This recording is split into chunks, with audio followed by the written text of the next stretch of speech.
So in this video, I'm going to talk about how much money I spent in the month of June living in Singapore. Singapore is known to be a super expensive and a luxurious country to live in. So hypothetically speaking, if you're a 30-something-year-old Japanese person who wants to quit your job in Japan and consider living in Singapore, this could be the video for you. I started a video series talking about how much money I've been spending every month since the month of April, and this is the third month that I'm doing it consistently. In all the previous money diaries, I've been talking about my grand plan to save more money, but just by looking through my income statements now, I think I've spent way more this month itself, so let's get into the video. So let's talk about the total expenses in May. So for those of you who've been following my money diaries, I usually talk about the spending categories from smallest to biggest. However, for this money diary itself, I'm a little bit bored of that concept, and I think I'm going to change it up with a bit of a twist. You can see here that we have a table showing all my expenses in May and the various categories. We are going to compare for every category how much I've been spending and see whether I've improved from the previous month. So the grand total for the spending in May was $2,106.44. Do you guys think that I spend more or less for this month itself? Comment down below to see if you got it right. Maybe you might even guess what the figure would be and see whether you get it right. It'd be amazing if you really guessed it and it was somewhere close to it. But I guess if you watched my previous money diaries, it shouldn't be that difficult to sort of estimate how much I'm spending. So the first category we have is miscellaneous subscriptions as usual, and there's indeed been a change here. I've stopped using Epidemic Sound, which was the website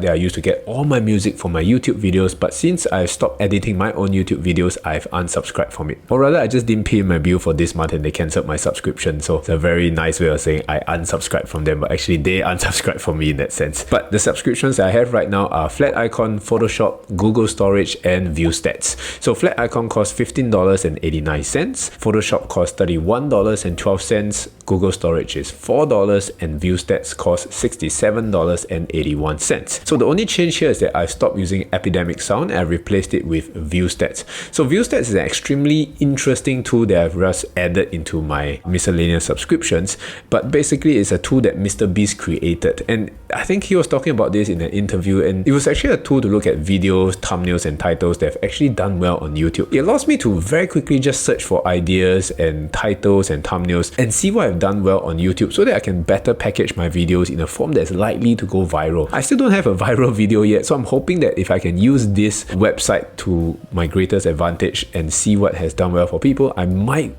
just might be able to produce my very first viral video. Me and my editor Hasbi were still looking very forward to getting a viral video out there. Maybe I'm not thinking too much. Maybe if I can get something that crosses 10k views or 20k views, that's going to be the aim for now, and you know, that's going to be very nice. So I'm still experimenting with this a little bit, so I'll keep you guys updated, but this is basically a tool that I'm slowly starting to use all the time. If you guys are interested in checking it out, I'll leave it down below in the description box as well. So the total for miscellaneous subscriptions will be $118.82, which is $56.82 more than May. Talk about trying to save money, but I'm actually spending more in that sense. So the next biggest category will be phone bills. In the last few months, I've been spending more on phone bills because I bought a new phone, this iPhone 15 Pro that you are seeing me film at this point in time, and I was also traveling to Japan, so I subscribed to international data roaming. So for you guys who are visiting from Japan or any other countries to Singapore, you definitely need international data roaming, or a cheaper option would actually just to buy a unlimited data plan SIM card for your travel to Singapore in that sense. So my phone bills for this month has been the lowest finally, and it is at $79, which is pretty nice compared to the previous month of $105.22. The next category will be transport.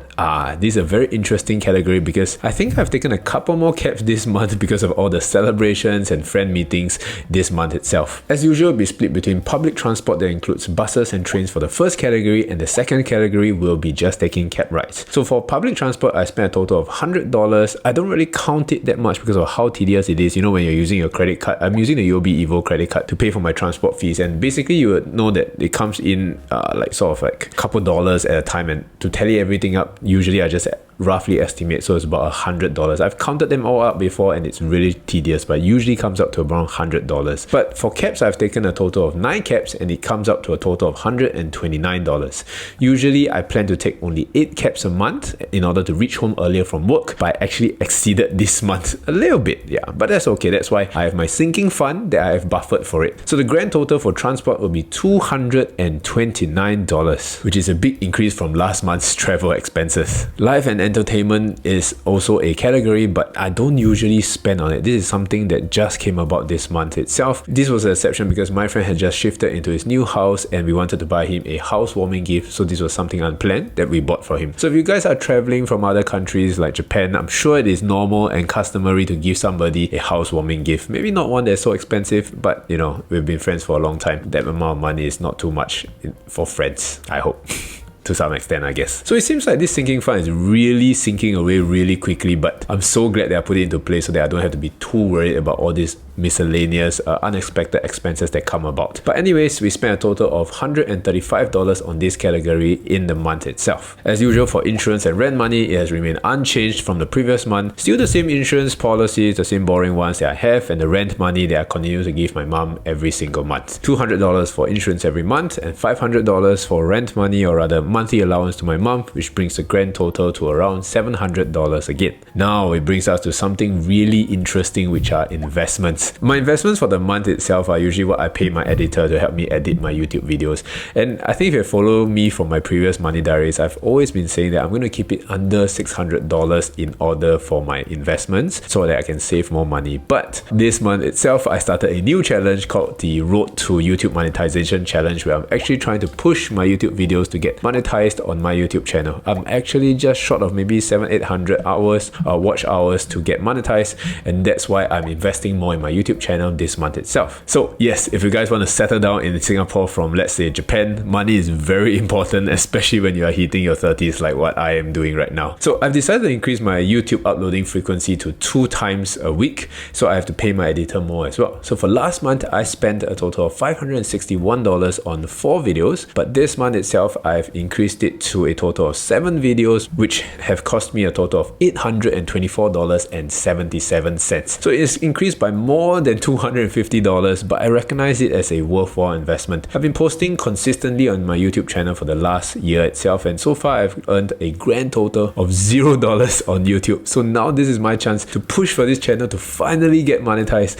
I can't wait for the time where I can finally put out this video of how much YouTube paid me for the first month itself as I'm monetized. But I plan to continue this challenge and continue posting these 2 videos a week until I complete my challenge in about 2 months time. We're about 1 month in for now. But I will review how much money YouTube pays me every month and then maybe make some changes from there. I know I have a history of impulse buying, like my iPhone 15 Pro right here from my previous videos, but I assure you that this was not impulse spending, but basically a worthwhile investment that I've thought through carefully, and it serves as valuable content for YouTube as well. Lastly will be food and drinks that take up the bulk of my expenses as usual. This month was a bit different from the previous month. I've had more celebrations and housewarming parties with friends, which resulted in the increase in spending. Luckily, I have the sinking fund again that I've been tapping to it. I don't know if the sinking fund has exploded already. It seems like it has exploded, so I probably have to buffer in more money from next month's income as well. So I spent a grand total of $1,016.70 for food and drinks. I had a total of 3 events that cost $312.93 itself. So if I remove this amount, this counts as the miscellaneous spending or unexpected spending. I've only spent $703.77. This is slightly higher than last month, which was $671.89. But I think it's still pretty okay considering that last month I went to Japan and these were the only expenses of what I spent in Singapore. I really think that this slight marginal increase other than the miscellaneous spending, I think those are still pretty okay. This brings my total spending in the month of June to a grand total of $3,103.29, which is insane when I think about it. Back when I first started working, my salary was less than $3,000. It is insane to think that my monthly expenditure right now is more than my starting salary from before. From this entire sum, I also had to remove the amounts from my sinking fund that I prepared with last month itself, which is $300. All my unexpected miscellaneous expenses add up to a total of $477.93. So I will have to take it out from the sinking fund from last month and sinking fund for this month as well.